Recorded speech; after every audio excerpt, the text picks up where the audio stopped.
New today, Texas senior Senator John Cornyn said he supports Congress looking into a national red flag law. Senate Majority Leader Mitch McConnell says lawmakers will take up President Trump's call for action when they return from recess on September 9th. So if there are things that we can do, I know there's a lot of discussion about so-called red flag laws that have been passed by a number of states. This is something that that I think we need to discuss and see, is there a way to identify some of these shooters early before they commit their acts of violence? So those red flag laws can also be called extreme violence protection orders. In those cases, a judge can temporarily remove someone's access to guns. KXAN's political reporter Phil Prazen is here to look into this latest step to try to prevent gun violence. Well, Robert, the idea of a red flag law is not new.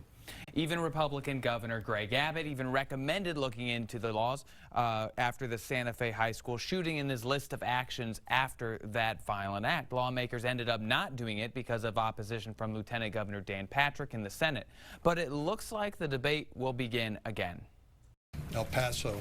Senator Cornyn's support for red flag laws is a long-awaited hope for Ed Scruggs, board president of Texas Gun Sense. This is our third time that we've gone through this in 2 years, so we've recovered a lot of bodies. So it's not too soon to talk policy because we really haven't talked about it enough. The law would act like restraining orders. Someone goes to a judge and says this person is a safety threat, and a judge would be able to order local constables to remove their guns. The governor of Ohio this week proposed that they enact something like that in Ohio, and he's a conservative Republican. So we can definitely do that here if we want to. The last time this came up, even the author of the state's concealed carry law supported the idea.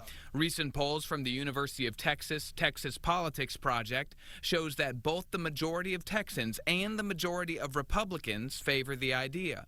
However, gun rights groups and officials from the state Republican Party didn't like how someone would lose access to their guns before they committed a crime. We all know that is not how this country was founded. You're innocent until proven guilty. But now the debate will begin again with Senator Cornyn in D.C. and state lawmakers here in Austin. The details of any red flag law will be controversial and could impact the entire reform. There are a ton of questions about due process, what kind of evidence against a person is allowed, and penalties for making false complaints. Something they'll have to think about, and it will likely come up with Governor Abbott's roundtables he called for in the next 2 weeks. We will take a closer look at those coming up on KXAN News at 6.